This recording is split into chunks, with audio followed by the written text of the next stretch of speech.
The Halloween series of movies has become a staple of American cinematic culture, helping give birth to the slasher movies in decades to follow. The 1978 Halloween takes place in Haddonfield, Illinois. In real life, Charleston, South Carolina stands in for Haddonfield in the 2018 sequel. In this video, I'm going to give you a short review of the movie, show you some behind the scenes footage of how they made it, and show you the real life locations of where they filmed the movie in Charleston.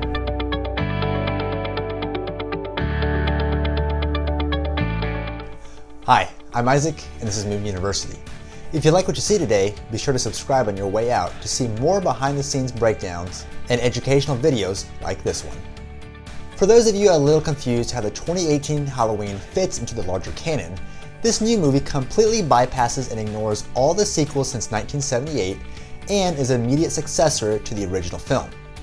On a budget of $10 million, the movie looks like it was made on a much higher budget. Regardless of how you feel about this movie, Halloween definitely captures the tone and vibe of its 1978 predecessor quite well. But does it have anything new to say? Not really. After more than 40 years in the mental institution, Michael is now being transported to a new facility on Halloween Eve. But when the bus overturns on the side of the road, he gets loose near his old stomping grounds of Haddonfield. Michael Myers, escape. For the past 40 years, Laurie Strode has spent her time preparing for the opportunity to kill Michael and take revenge for the killing rampage he went on in 1978. Halloween 2018 is a faithful adaptation to the visual and storytelling style of the original John Carpenter movie. The problem with the new movie is that in its attempt to be faithful to the original, it doesn't do anything new. I found myself being more appreciative of the filmmaker's efforts to recapture the vibe of the original than entertained or scared by the movie itself. Part of this is due to the passage of time. Audience tastes have evolved over 40 years, so when somebody trips on air while running away from a walking man, it's hard not to laugh. While the movie finishes on a strong note, there are just too many instances of old-style horror and lip service to make any lasting impact in today's movie industry. There is also an alternate ending I'd like to see. In the trailer, we get a brief shot of Laurie and Michael engaging in some good old-fashioned hand-to-hand combat, but it doesn't make the final cut. These pages from the script on pages 92 and 94 give us a different version of how the film may have ended. It's safe to say, from early audience screenings, it wasn't all that good, and we ended up with a better version of the movie. Looking behind the lens, the production of Halloween is fairly standard. It was shot using a variety of Arri Alexa cameras with anamorphic lenses, giving the imagery a nice, clean, sharp look that we've come to expect in today's movies. Speaking of camera work, there are some scenes with some fairly long sweeping shots that add a sense of immersion to the movie that I think works well here. Their surround sound is a standard Dolby Digital mix. While simple, it does offer a fairly robust surround mix when it comes to directional audio. Some of the exterior scenes have a lot of commotion, such as high school dances or kids trick-or-treating. The acting in the movie is fairly solid, but what really saves this movie is not the camera work or acting, but rather the soundtrack.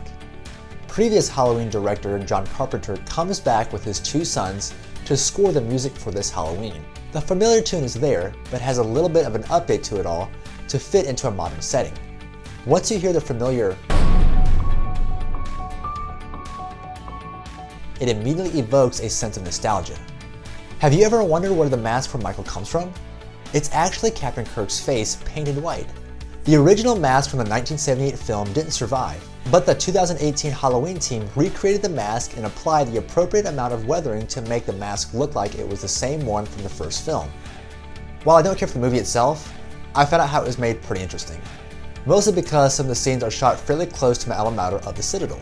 The route to see all the sides where the movie is filmed starts in West Ashley and will finish in order all the way to the town of Hanahan. The first stop is at 19 Stocker Drive.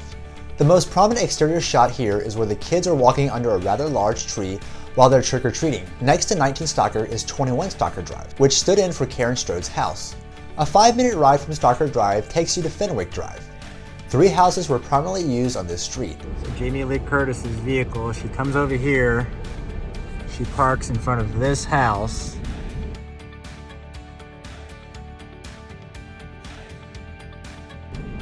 As she looks across the street, she sees Michael up in that top floor right window.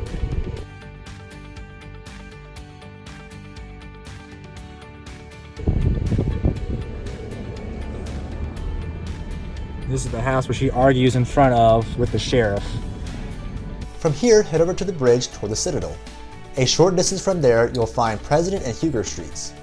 On President Street, look for houses 330, 336, and 338. These are the scenes where Michael walked to the shed to grab a hammer and kill a woman. He walks up behind a woman to murder her inside her home. One street over on Huger, look for addresses 478, 490, and 500. House 478 is where Oscar and Allison cut through the backyard. 490 is the first house where Allison bangs on a door for help. 500 is the house where someone finally turns on a light and answers the door. If you go to the intersection of Huger and President Street, you'll recognize this as the street Allison and Oscar crossing during the movie. After this, head north 2 miles and you'll find the Magnolia Cemetery at 70 Cunnington Avenue. The cemetery only appears briefly in the beginning of the movie as Michael watches the reporter standing over Judith Meyer's grave. When you go to the cemetery, go on to Green Hill Loop. It's located at the furthest back north portion of the cemetery. Once you snap your selfie at the cemetery, go across Ravenel Bridge and stay on Route 17 going into Mount Pleasant. A few miles into the town, you'll see 1875 US 17. Burton's Grill is the restaurant where Karen and Allison, the husband and boyfriend, are having dinner when a drunk Laurie barges in. It is indeed called Burton's Grill in real life, except that the sign has changed. From here, go back and get onto Route 52 and look for the Military Magnet Academy located at 2950 Cardinal Avenue in North Charleston. The school is an actual military academy high school, so you won't be able to take the pictures of yourself on the quad during school hours. However, the front desk people are very polite and might let you do it after school hours. Charlestonians might have been fooled by this one. If you're like me, you thought this scene was originally filmed at a barracks squad at the Citadel because of the red and white checkered deck. Once you're finished with the academy, get back onto Route 52 and plug in 4044 Rivers Avenue into your GPS. The Siesta Hotel makes a very brief appearance in the beginning when the journalists are trying to piece together the Michael Myers story. Once you're done admiring the 5-star hotel, make your way over to 4498 Durant Avenue. This is a small convenience store called Sunfly. While I didn't go inside for a photo, just know the one scene in this movie that was shot there was the one where Deputy Hawkins is playing pinball when he gets a call from dispatch to go to the bus wreck. From there, make your way over toward Park Circle. There are several filming locations on either side of the big roundabout, so there's no easy way to see all the spots. You'll find the Danny Jones Complex, which stood in for Haddonfield High School. This is located on 5000 Lackawanna Boulevard. A short ways away is the intersection of Lancaster and Monitor Street. This is where Deputy Hawkins hits Michael with the police cruiser. Go across Park Circle and you'll find there is one scene filmed at North Charleston High School at the football stadium in East Montague Avenue. Here is the part in the movie where Allison and Laurie try to connect. From there, head to 4654 O'Hare Avenue. This street is where Allison and her friends were talking about the events from 1978 and the male friend blows up a pumpkin with a firecracker. After this, plug 1256 Yemen's Hall Road into your GPS. This is the gas station where Michael kills the 2 journalists. In real life, it's actually a BP gas station.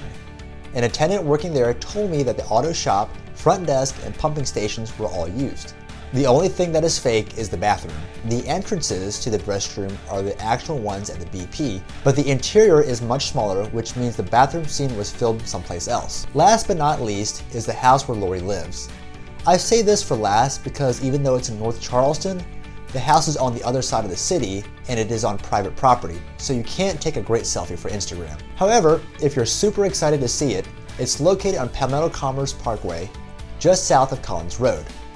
Looking at where the house is located on Google Earth, I assume the driveway to get there is also the same road where the 2 sheriff deputies are standing watch when they are killed. Now that you've seen everything, I think the thing that interests me the most is how much traveling movie crews do and the lengths producers and directors go to get the perfect shot. It's not uncommon to hear a movie being filmed on multiple continents with several large sound stages and hundreds of support personnel. Because our world is so connected, we don't realize how far away everything is. There was a time when you could travel from New York to London in under 3 hours. Technology like that really shrinks the world. Driving all around the film locations, it gives you an appreciation for all the work that happens behind the scenes. All we see are the actors, but behind the scenes, food gets made and delivered, cameras, wires, lights, and microphones all get set up, makeup artists need places to work, local police must be brought in to keep us pesky film buffs away.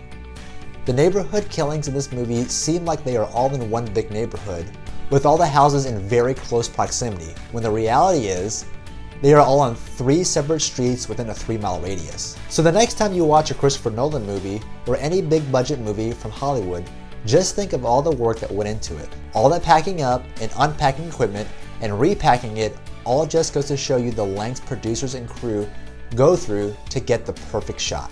If you enjoyed this video, take a look at some of the other educational videos I have up on the movie industry. Let me know if you visited any of the locations in the comment section below, and be sure to subscribe on your way out. I've included all the addresses for the locations in the description below for you to check out on your own time. Happy Halloween, Michael.